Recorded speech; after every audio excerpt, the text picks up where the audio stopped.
Қызыңдырайын, бұны осынша қоңыратып.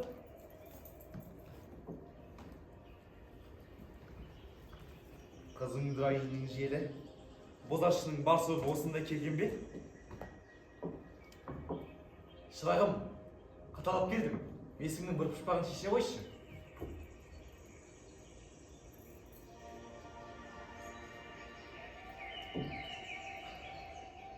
Ал, бұл ауылдың еркегі қайда? Малда ғой. Қатындар қайда асып кетті? Мына үйде. Шақыр осындар. Айтатын үкіметтен хабар бар.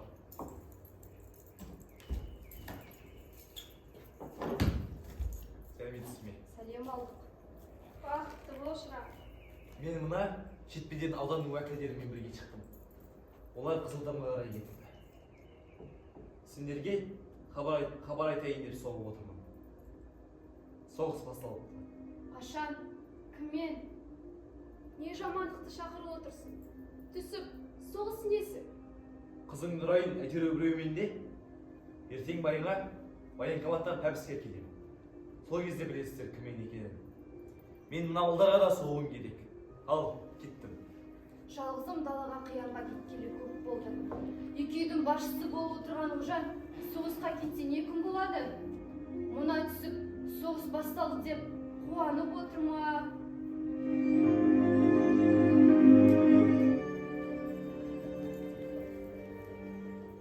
Аққаймақ, айналайын. Бар, Шайзананы шақырып келе қойшы. Марқұм досым құтымнан қалған жалғыз қажолда алысты. Досымның дүние салғалы жатып айтқан жалғыз өтінішін орындап, Ашхабадқа оқуға жібердім. Қарашығымда қарасыз, панасыз тастап барамын. Алдында аға, артында іні жоқ. Қара сарыда кемістеу. Тірлігінде төмендік көріп, көңілі армасын, қатарынан қалмауына бас көз бола көр. Ашхабад жақта жалғыз нағашысы Ораз бар еді. Осынымды соған жеткіз. Жетіншіні бітірісімен өзі келіп оқуға алып кетсін деген аманатын орындадым. Қажаужанның кеткенінде 5 жыл болды. Ол жақта соғыс жоқ шығар. Екі шаңырақтың сенері де сол қажа ғой. Ұлжан, ат көлік амай келдің бе? Түн ішінде суыт не жүріс? Шайза, отыр. Жаңылсын сенде кел. Маған военкоматтан повестка келді. Мен майданға аттанамын. Құттым марқұмға көз жұмарында екі шаңырақтың, екі баланың жұбын жазбаймын деп ант етіп едім. Қажау мен Аққаймақта. Мен жоқта бала базарлық жасап, бастарын ытырап жүргез.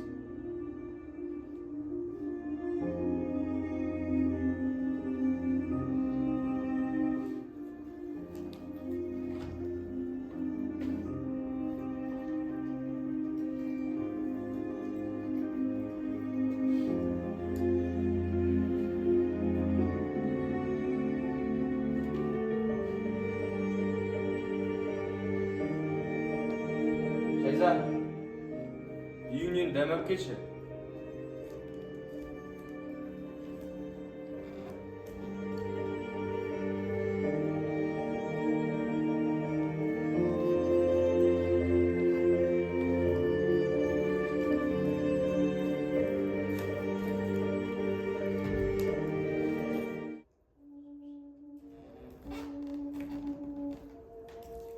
Оржаннан қара қағаз келді.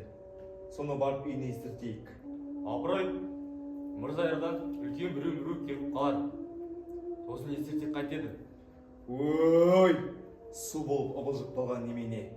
Осы сенің ақ бетіңнен иман төгіледі деп отырады екен, ей? Біз не, жерден шықпыз ба? Екеумізде екі шалдың баласы емеспіз бе? Бізден кімнің жолы үлкен? Біз барып естіртеміз.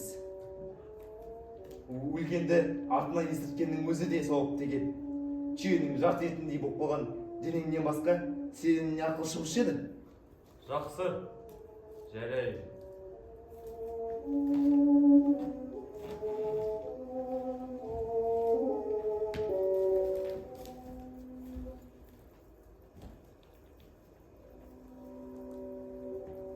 Атқа мінген азаматсың. Жүрген тұрғанда не хабар естідің? Хабар әлі оңай тұр. Соғыс деген қалмақ даласынан асып кетіпті дейді. Қорықпа, әлі теңіздің ар жағында. Солай десейші, кеңес үкіметі неге бұнша жерге қоя беріп отыр? Бар болғырау, мұршам болмай жатыр ма? Сталин айтыпты ғой, жүре берсін, қай жерден қайыруды өзім білемін деп. О жарықтық айтса, бірдеңе шығады-ау. Шықпай, бүкіл жерді билеген Ақпатша Мекалайды жеңгенде, суды билеп күні кеше түкірігі жерге түспей тұрған Зәкірді жеңгенде, одан қала берді Москвадан шыққан Банды-Турский мен мына біздің Ондыдан шыққан атқан оғы айыпланды құлатқан Банды Құрмашты жеңгенде, есірік Гитлерді жеңбесте отырсын бе? Әй, қараңғылық, әй!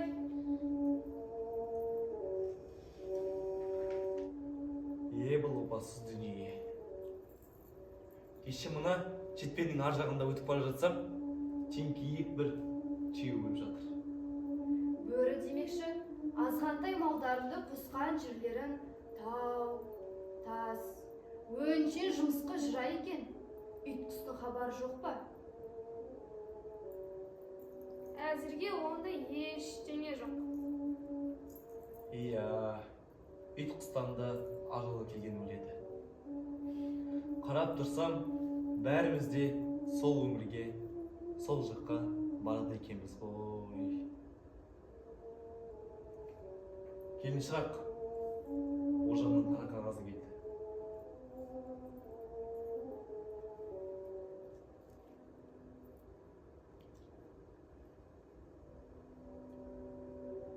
Соғыс болған соң, өлім жітімсіз жүреме.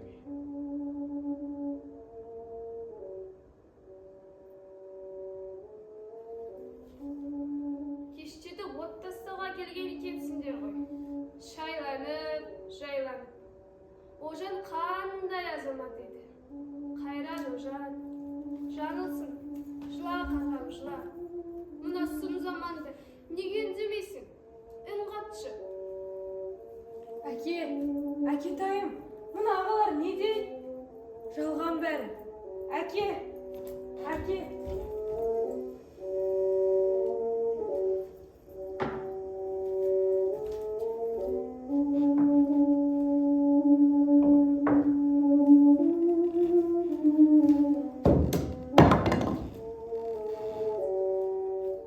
Жаңылсын. Мә. Көк пакет. Тағы да көк пакет. Қаржау, айналайным-ау. Екі ананың үміті. Шайза. Ақ қаймақ. Балапаным-ау. Екі әке аманаты. Жаңылсын, саған не болды? Не болды саған? Түсіп, саған не болды? Жұрттың қайғысынан бақыт табасын ба? Елдегі киттілер сен болдың ғой. Қаншық құр, өлтірдің ғой сорлы бейбақты. Азаматты Ожанның қайғысын көтер алмай, нардай шөккен әйелге қарсы жаудың қайғысын есту ашып бе, жоғалт көзіңді. Түсіп, сенмен бірге қайғыда азаяр. Ақ қаймақ, байғұс бала, ол мектепте болар. Оған қалайдамын анасын. Кеше әкесі, бүгін анасы. Сарыла күткен қар жолдың шаманаты.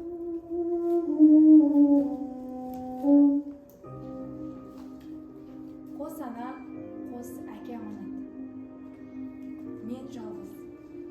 Жаныма жалау болған жаңылсын анам да жоқ. Мен күткен қаржау, менің арманым ба, әлде менің бағымды байлар сорым ба? Әкемнің күйігінен анам да көз жұмды, анам да өмірден озды.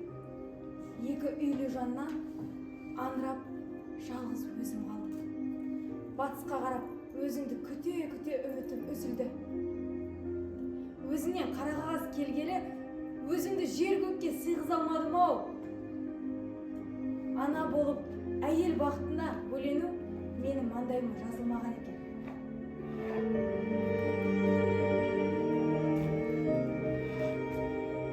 Құлыншақтарым, жетімектерім, сендердің аналарыңның орнын соқыр әкелерің баса ала ма? Менің азғантай ғана қол жайып тапқан теңгем сендердің аш құрсақтарыңды баса ала ма? Көздеріңнің жастарыңа аналарың да тірі болмады ау. Сендерді қалайша ел қатарына қосамын? Құлыншақтарым ай.